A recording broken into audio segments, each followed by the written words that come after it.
শূন্যপদ সংক্রান্ত বিষয় আমরা দেখছি গত কয়েকদিন ধরে মুখ্যমন্ত্রী অনৈতিকভাবে সভা করে, কয়েকদিন যাবত না, গত কয়েক বছর যাবত অনৈতিকভাবে কাজটা করতে গিয়ে রাজনৈতিক বক্তব্য রাখছেন এবং বলছেন কি শেষ পর্যন্ত যে চাকরি পাওয়ার জন্য আর সোশ্যাল মিডিয়াকে ব্যবহার করতে হবে না, আন্দোলন করতে হবে না। এখানে একজনও বলতে পারবেন না এই মুখকে ধরে, এই মুখ নেতাকে ধরে বা এই মুখকে ধরে আমি এই চাকরিটা পেয়েছি। যাই চাকরিরা পেয়েছেন আপনারা আপনাদের নিজেদের কঠোর পরিশ্রমের জন্য সেটা সম্ভব হয়েছে। এই মার্চের এখানে কিছু ডাটা আমার পূর্ববর্তী বক্তা এখানে রেখেছেন, রাজীববাবু রেখেছেন, যে মার্চের 2025 পর্যন্ত ডাইন হার্নেস সহ 17,554 জনকে সরকারি চাকরি দেওয়া হয়েছে। চাকরি নেই আর কর্মসংস্থানের কথা তো আমি এখানে আর আনছি না, অনেকবার অনেক জায়গায় আমি বলেছি। এখানে গত 19শে এপ্রিল 2025-এ টিপিএসসির মাধ্যমে নির্বাচিত 11 জনকে স্মল সেভিং ইন্সপেক্টর পদে নিয়োগপত্র দেওয়া হয়েছে। 26শে এপ্রিল 2025 এই হলের মধ্যেই সমাজ কল্যাণ ও সমাজ শিক্ষা দপ্তর, পূর্ত দপ্তর এবং ত্রিপুরা স্টেট কোঅপারেটিভ ব্যাংকে মোট 479 জনকে অফার দেওয়া হয়েছে। 30শে এপ্রিল 2025-এ এখানে 228 জন শিক্ষকের নিয়োগপত্র দেওয়া হয়েছে। আপনারা শুনে খুব খুশি হবেন যে শুধুমাত্র 2025 সালে 5/2/25 থেকে আজকের এই 13 তারিখ পর্যন্ত 2025 পর্যন্ত 4,499 জন সরকারি চাকরির নিয়োগপত্র পেয়েছেন। এবং অনেক দিন ধরে আরেকটা যখনই আমি দেখলাম, যখনই একটা করে আমরা অফার নিয়োগ করি, তারপরেই দেখা যায় সোশ্যাল মিডিয়াতে শুরু হয় আরেকটা ডিপার্টমেন্টের যে বা আরেকজন যে আমাদের কি হলো। তো আমরা দিচ্ছি, আমরা তো কাউকে ঠেলে সরিয়ে দিতে চাই না। এই সরকার রাস্তার মধ্যে প্রসেশন করার জন্য এই সরকার নয়, যে আপনারা প্রসেশন করবেন তবেই আপনাদের চাকরি পাবে। ঠিক সময়ে সঠিক সময়ে চাকরি দেওয়ার ব্যবস্থা করব।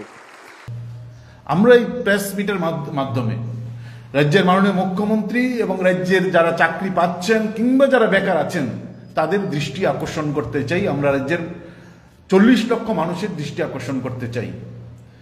তথ্যভিত্তিক যে কয়েকটা আমাদের কথা বলা,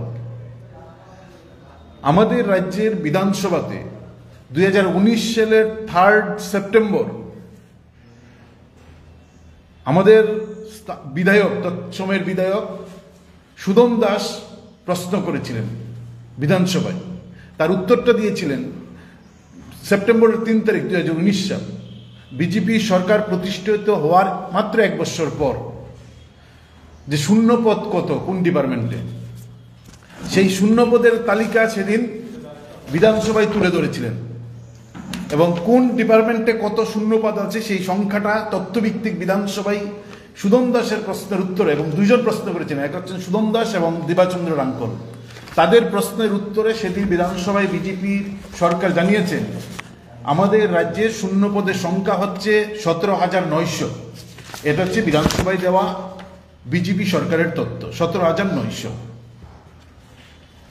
এই যখন চলতি অধিবেশন চলল, গত মার্চ মাসে যে অধিবেশন শুরু হয়েছিল, 21শে মার্চ শুরু হয়েছিল এবং এপ্রিল মাসের 1 তারিখ সম্ভবত এই অধিবেশন শেষ হয়েছিল।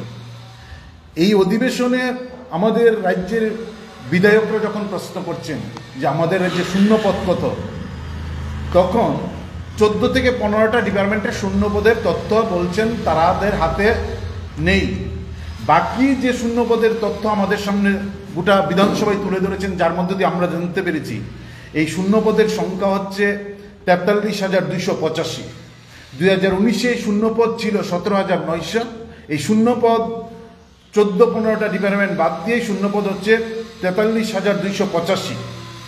আমরা নানাভাবেই তথ্য বিভিন্নভাবে সংগ্রহ করেছি। বিধানসভায় দেওয়া তথ্য হচ্ছে 43,285, বাকি যে ডিপার্টমেন্টটি দেয়নি সেখানে আরও প্রায় 8,000-এর মতন শূন্যপদ পড়ে আছে। সব মিলে আমরা দেখেছি যে 51,285টার মতন শূন্যপদ আমাদের রাজ্যের সরকারের বিভিন্ন দপ্তরে পড়ে আছে। আমরা দেখেছি যে 51,000-এর উপর শূন্যপদ পড়ে আছে, যেখানে চাকরি দিচ্ছেন না, সেখানে শুধুমাত্র শিক্ষা দপ্তরের শূন্যপদ কত, স্কুল এডুকেশনে, মানে elementary education, secondary education, higher education, এবং তার সঙ্গে 245টা আছে সোশ্যাল এডুকেশন। আমরা শুধু এডুকেশন সেক্টর যদি ধরি, সেখানে শূন্যপদের সংখ্যা হচ্ছে 12,190। আমাদের রাজ্যের নতুন প্রজন্মকে অন্ধকারে তলিয়ে দেওয়ার জন্য সরকারের সিদ্ধান্তটা। 12,190টা শূন্যপদ হচ্ছে এডুকেশন ডিপার্টমেন্টে। হেলথ ডিপার্টমেন্ট, স্বাস্থ্যক্ষেত্রের অবস্থা আমরা প্রতিদিন দেখছি কি ভয়ঙ্কর চিত্র স্বাস্থ্যক্ষেত্রের।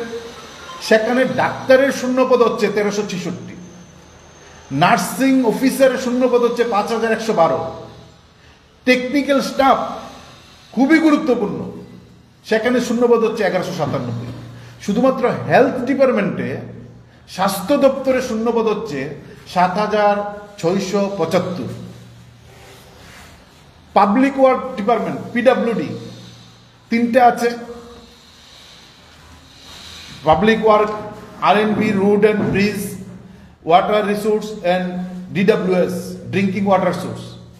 এই 3টাতে শূন্যপদ হচ্ছে 4,328। শুধুমাত্র মুখ্যমন্ত্রীর হাতে থাকা আরেকটা দপ্তর হোম ডিপার্টমেন্ট, সেই হোম ডিপার্টমেন্টে শুধু পুলিশের শূন্যপদ হচ্ছে 7,515, TSR বাদ, TSR এর তথ্য আমরা পাইনি। এই 4টা মুখ্যমন্ত্রীর হাতে থাকা শুধুমাত্র 4টা দপ্তরের শূন্যপদের সংখ্যা হচ্ছে 31,708। মুখ্যমন্ত্রীর হাতে অসংখ্য দপ্তর, আমরা সব দপ্তর ছেড়ে দিলাম, কিন্তু সবচেয়ে প্রাইমারি যে 3-4টা ডিপার্টমেন্ট, সব ডিপার্টমেন্ট মিলিয়ে, তার মধ্যে এডুকেশন, হেলথ, পাবলিক ওয়ার্ক এবং হোম, এই 4টা ডিপার্টমেন্ট মুখ্যমন্ত্রীর হাতে থাকা প্রধান দপ্তর, সেখানে শূন্যপদের সংখ্যা হচ্ছে 31,708। আমরা অবাক হচ্ছি যে তার সঙ্গে এগ্রিকালচার ডিপার্টমেন্টে 2,075টা শূন্যপদ, ফিশারি ডিপার্টমেন্টে 11,533 শূন্যপদ, ফরেস্ট ডিপার্টমেন্টে 626 শূন্যপদ, পাওয়ার ডিপার্টমেন্টে 150 শূন্যপদ, ফায়ার সার্ভিসে 775টা শূন্যপদ। এরকম করে আমরা দেখছি ইন্ডাস্ট্রি অ্যান্ড কমার্স 408টা। সব মিলে যে তথ্য আমাদের সামনে বিধানসভায় উপস্থাপন করেছেন, সেখানে 43,285টা শূন্যপদ করে আছে। তার বাইরে tribal welfare recharge, assembly secretary, governor secretary, GA, election, economics, statistic, youth affairs, TSR, college of agriculture, এই সমস্ত যে আরো 16টা ডিপার্টমেন্ট আছে, সেখানের তথ্য বিধানসভায় প্রদান করেননি। ফলে 50,000-এর উপর শূন্যপদ আমরা দেখছি যে 50,000 শূন্যপদে 62% শূন্যপদ হচ্ছে মুখ্যমন্ত্রী হাতে থাকা প্রধান 4টা দপ্তরের মধ্যে শূন্যপদ পড়ে আছে। এই শূন্যপদ মুখ্যমন্ত্রী পূরণ করছেন না।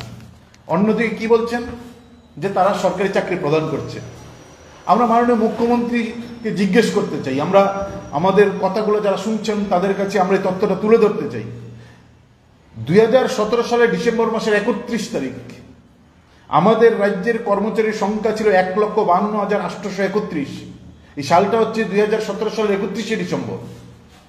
1,52,831 যখন সরকারি কর্মচারী, তার 6 বৎসর পর বিজেপির 6 বৎসর চলাকালীন 31শে ডিসেম্বর 2024 আমাদের রাজ্যের সরকারি কর্মচারীর সংখ্যা এসে দাঁড়িয়েছে 1,05,069। প্রায় বলা যেতে পারে 50,000-এর উপর শূন্যপদ, মানে সরকারি কর্মচারীর সংখ্যা কমেছে। 50,000-এর উপর সরকারি কর্মচারীর সংখ্যা আমাদের রাজ্যে কমে গেছে গত বিজেপি সরকারের 6 বৎসরে। আমরা দেখছি যে হোম ডিপার্টমেন্টের যে এই যে শূন্যপদ, ত্রিপুরা পুলিশের শূন্যপদ হচ্ছে 7,515। আমরা রাস্তায় নেমে আন্দোলন করছি, 3 দফা আমরা আন্দোলন করলাম। 3টার মধ্যে একটা হচ্ছে কর্মসংস্থান, 2টা হচ্ছে আইন শৃঙ্খলা, আর একটা হচ্ছে নেশা। এই যে আইন শৃঙ্খলার জঙ্গলের রাজত্ব কায়েম হয়েছে এবং নেশায় ডুবিয়ে দেওয়া হচ্ছে, তার পেছনে অন্যতম ভূমিকা তো ত্রিপুরা পুলিশের। 3টা কারণ। এক হচ্ছে একটা অংশের ত্রিপুরা পুলিশ যাদের মেরুদণ্ড প্রায় ভেঙে দিয়েছেন, মেরুদণ্ড তুলে নিয়ে গেছেন বিজেপি রাজনৈতিকভাবে। 2 নম্বর হচ্ছে একটা অংশের পুলিশ কনস্টেবল থেকে অফিসার আছেন যারা আইনের শাসন প্রতিষ্ঠা করার প্রশ্নে নেশার বিরুদ্ধে তারা যুদ্ধ ঘোষণা করতে চান, তারা লড়তে চান, আইনের শাসন ঠিক রাখতে চান, তারা নেশা বারবারন্ত আটকাতে চান, কিন্তু তাদের হাতে ম্যান পাওয়ার কোথায়? 7,515টা শূন্যপদ পুলিশে। ফলে ইচ্ছা করলেই যারা নেশা আটকাতে চান, যারা এই আইনের মানে শাসন জারি করতে চান, তাদের হাতে সাফিসিয়েন্ট পুলিশ নেই, অফিসার নেই, পুলিশের গাড়ির ড্রাইভার নেই। ইচ্ছা করলেও খবর পাওয়ার পরে সেখানে পৌঁছতে পারেন না। বলে এই যে পুলিশ কমিয়ে দেওয়া হচ্ছে পরিকল্পিতভাবে, যেন যে কিছু অফিসার আইনের শাসন প্রতিষ্ঠা করতে চাই, যে কয়েকজন অফিসার আছেন যারা নেশার বিরুদ্ধে লড়তে চান, তারা যেন সঠিকভাবে কাজ করতে না পারেন, সেই প্রশ্নে সেখানে ত্রিপুরা পুলিশে পর্যন্ত নিয়োগ করছেন না। আমরা দেখছি যে আমাদের রাজ্যের মুখ্যমন্ত্রী বড় বড় কথা বলছেন, তিনি শিক্ষামন্ত্রী। আমরা মানে অত্যন্ত আনন্দিত ছিলাম যে একটা অর্ধশিক্ষিত মুখ্যমন্ত্রীর পর একটা উচ্চশিক্ষিত মুখ্যমন্ত্রী এসছেন। 12,000-এর উপর শিক্ষা দপ্তরের শূন্যপদ, সেখানে হেডমাস্টার নেই। এই সংখ্যাটা হচ্ছে 2,166টা স্কুলে। 2,166টা স্কুলে HM নেই। তার মধ্যে হায়ার সেকেন্ডারি স্কুলে HM নেই 124টা স্কুল আছেন ত্রিপুরাতে। হায়ার সেকেন্ডারি স্কুল 1 থেকে 12 পর্যন্ত, সেখানে সায়েন্স আছে, আর্টস আছে, কমার্স আছে 11-12-এ। এরকম স্কুল 124টা স্কুল আছেন যে স্কুলগুলোর মধ্যে HM নেই। HM নেই 66টা স্কুল। এমনকি গভর্নমেন্ট আন্ডারটেকিং যে কয়েকটা স্কুল আছে গোটা ত্রিপুরাতে, তার মধ্যে 6টা হায়ার সেকেন্ডারি স্কুল আছে গভর্নমেন্ট আন্ডারটেকিং, যেখানে HM নেই। সব মিলে SB থেকে হায়ার সেকেন্ডারি 2,166টা স্কুল, 2,166টা স্কুলে HM নেই আমাদের রাজ্যে। এই তথ্য আমাদের দেওয়া তথ্য না, এই তথ্য হচ্ছে আমাদের রাজ্যের বিধানসভায় দেওয়া তথ্য। সেই তথ্য আমরা বলছি। এই তথ্য বিধায়করা প্রশ্ন করেছেন, এবং প্রশ্নের উত্তর দিচ্ছেন বিধানসভায়। নির্মল বিশ্বাস সেই বিধানসভায় আমাদের শ্রদ্ধেয় বিধায়ক, তিনি প্রশ্ন করেছিলেন ডাক্তারের শূন্যপদ কত, নার্সের শূন্যপদ কত। সে বিধানসভায় এই তথ্য দিয়েছেন। মার্চের 25 তারিখে এই তথ্য তুলে ধরেছেন বিধানসভায়, যে আমাদের রাজ্যে ডাক্তারের শূন্যপদ হচ্ছে 1366, আর সেখানে বিশাল সংখ্যক নার্সেরই শূন্যপদ পড়ে আছে। এই হচ্ছে আমাদের রাজ্যের অবস্থা। ইঞ্জিনিয়ার নিয়োগ 2017 সালে বামফ্রন্ট সরকার যখন ছিলেন, লাস্ট আমাদের রাজ্যে ইঞ্জিনিয়ার নিয়োগ হয়েছে। 2017 সালের পর 2025 সালে আমরা এসে পড়েছি। 7 বছর অতিক্রান্ত, 8 বছর। 8 বছর পর হচ্ছে এই সরকার আসার পর একজন ইঞ্জিনিয়ার নিয়োগ হয়নি। এবং আমরা দেখেছি তথ্য, যে তথ্যগুলো দিয়েছেন বিধানসভায়, সেখানে শুধুমাত্র যা তথ্য দিয়েছেন সেখানেই শুধু ইঞ্জিনিয়ার শূন্যপদ হচ্ছে 1,619টা শূন্যপদ, ইঞ্জিনিয়ারের শূন্যপদ। এবং এখানে চিফ ইঞ্জিনিয়ার থেকে গ্রেড 2 জুনিয়র অ্যাসিস্ট্যান্ট ইঞ্জিনিয়ার পর্যন্ত। এই তথ্যটা হচ্ছে 1,619। আমাদের যে ইঞ্জিনিয়ার নিয়োগ সম্পূর্ণ বন্ধ। কতগুলো engineering college, NIT, TIT, polytechnic college আছে, আমাদের প্রাইভেট বেসরকারি করার কতগুলো ইঞ্জিনিয়ারিং কলেজ খুলেছেন। হাজার হাজার ছেলে মেয়ে ইঞ্জিনিয়ারিং পাস করে বেরোচ্ছেন, তাদের চাকরির দরজা সম্পূর্ণভাবে বিজেপি সরকার বন্ধ করে দিয়েছেন। আমাদের রাজ্যের 1,600 জন বেকার নার্স আর এই চিকিৎসক বেকার হয়ে বসে আছেন, পাস করে বেকার। কিন্তু 1366টা পোস্ট হচ্ছে ভ্যাকেন্সি পড়ে আছে। 1366টা ভ্যাকেন্সি পোস্ট। বেকার নার্সের সংখ্যা আমাদের রাজ্যে মাত্র 1,006 জন। এই 1,006 জনকে পর্যন্ত নিয়োগ করছেন না কেন? আমরা প্রশ্ন করতে চাই। মাননীয় চিকিৎসক যখন মুখ্যমন্ত্রী হয়েছেন, তখন আগরতলার প্রধান রেফারেল হসপিটাল জিবি হাসপাতালে টর্চের আলোতে চিকিৎসা করতে হয়। খোয়াই হাসপাতালে ঘন্টার পর ঘন্টা অপারেশন থিয়েটারে মোমবাতি জ্বালিয়ে চিকিৎসকদের কাজ করতে হয়। হাসপাতালে ছাদ থেকে পরে আত্মহত্যা করেন। কি চলছে এই স্বাস্থ্য পরিষেবা? আমরা অবাক হচ্ছি। আমরা এই প্রশ্নে দেখছি যে এই চাকরি যে হচ্ছে না, আরো বিপজ্জনক দিক হচ্ছে। প্রতি বছর 3,500 থেকে 4,000 পোস্ট এবলিস্ট হচ্ছে। কারণ 1 বছর পর পোস্টগুলো নিজে নিজে এবলিস্ট হয়। ভবিষ্যতে সেখানে চাকরি কোনো সুযোগ সেখানে থাকছেন না। মুখ্যমন্ত্রী নানা কথা বলছেন অফার হাতে, অনৈতিকভাবে অফার হাতে তুলে দিয়ে। আমরা মাননীয় মুখ্যমন্ত্রীকে জিজ্ঞেস করতে চাই, 2019 সালে GRS এর পরীক্ষা হয়েছিল, ফলটা কেন প্রকাশ করছেন না? তারা বেকাররা পকেট থেকে টাকা দিয়ে ফর্ম ফিল আপ করেছেন 350, 400, 450 টাকা দিয়ে। 1 লক্ষাধিক ছেলে মেয়ে আপনাদের এই ফান্ডে টাকা জমা দিয়েছে, সরকারের কোষাগারে ফর্ম ফিল আপ করেছেন। 2019 সালে পরীক্ষা হয়েছিল, ফলাফলটা প্রকাশ করছেন না। এসটিজিটির পরীক্ষা হয়েছে 2022 সালে, 2025 সাল মে মাস, ফলাফল দিচ্ছেন না। টিআরবিটি বলছেন কোর্টে কেস। কেন কোর্টের মধ্যে গিয়ে এই ঝামেলাটা বাঁধাচ্ছেন? কেন মীমাংসা করছেন না? সরকার হাতে সবটা আছে। সরকার পরিকল্পিতভাবে কোর্টের দরজায় ধাক্কা দিয়ে সেখানে শিক্ষক নিয়োগ থেকে হাত গুটিয়ে রাখছেন। এসটিপিজিটি 2022 সালে কয়েকজন নিয়োগ হয়েছিল, তারপর এসটিপিজিটি সম্পূর্ণ নিয়োগ বন্ধ। এসটিপিজিটি শিক্ষকের প্রতিটা স্কুলে সেখানে নিয়োগ নেই। ফায়ার সার্ভিস নিয়োগ প্রক্রিয়া প্রায় সম্পূর্ণ। আমরা বলছি বাতাসে খবর যে নিয়োগের আগেই চূড়ান্ত অনৈতিক অনেক কিছু প্রকাশ্যে সামনে এসে পড়েছিল। তড়িঘড়ি ফায়ার সার্ভিসের নিয়োগটা বাতিল করলেন। কেন ঝুলিয়ে রাখলেন বেকারদের সামনে?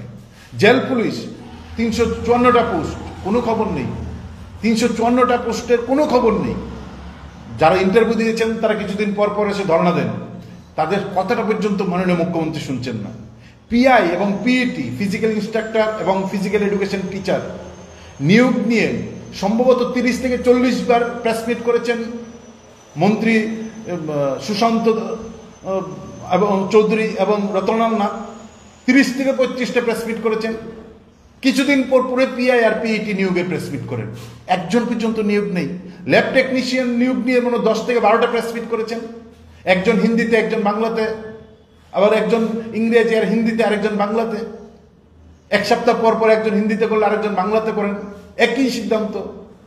ল্যাব টেকনিশিয়ান নিয়োগের রেকর্ড সংখ্যক প্রেস মিট করেছেন। একজন ল্যাব টেকনিশিয়ান নিয়োগ হয়েছে আমরা দেখছি না। কিন্তু তারা বলছেন বামফ্রন্ট সরকারের চাকরি কোথায়? বামফ্রন্ট সরকার যখন চলে যাচ্ছে, 2018 সালে যখন বামফ্রন্ট সরকার ক্ষমতাচ্যুত হচ্ছে, তখন আমাদের রাজ্যে থেকে প্রায় 14,740টা পোস্টে নিয়োগের সমস্ত প্রক্রিয়া সম্পন্ন হওয়ার পর বিজেপি সরকার এসে এই গোটা প্রক্রিয়াটা বাতিল করে দিয়েছেন। 14,740টা পোস্টে নিয়োগ প্রক্রিয়া বামফ্রন্ট সরকার প্রায় সম্পূর্ণ করেছেন, নানা কায়দায় এই পোস্টগুলো বাতিল করে দিয়েছেন।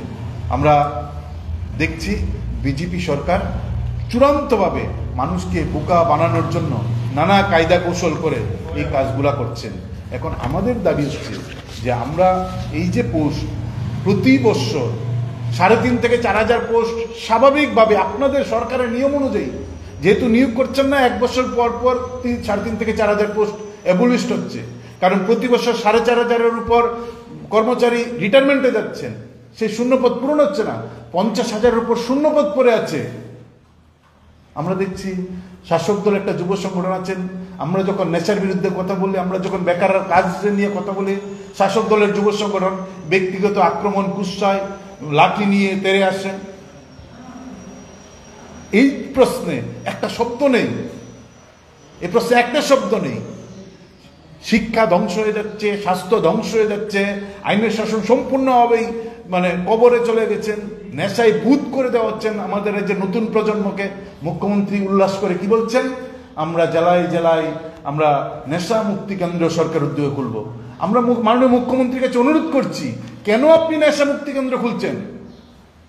আপনি রাজ্যের নেশাকে শেষ করে দিন, নেশা মুক্তি কেন্দ্র খোলার কোনো দরকার নেই। নেশার কিংপিং যারা আছে সবাই জানে, কিংপিংদের গ্রেপ্তার করুন না। কেন নেশা মুক্তি কেন্দ্র খুলছেন? পুলিশকে ফ্রি হ্যান্ড দেন না। বুথ সভাপতির ফোনে অনেক পুলিশ অফিসারের হাঁটু কাঁপতে থাকে। যতজন ছোট বড় দর্শন হোক, নেশা কারবারি হোক ধরা পড়ছেন, যে কয়েকজন হঠাৎ এতে যুব মোর্চার নাম বেশি হচ্ছে। ফলে এই প্রশ্নে রাজ্যের বেকারের কথা চিন্তা করে যে 50,000-এর উপর শূন্যপদ, এই শূন্যপদে দ্রুত নিয়োগ করুন।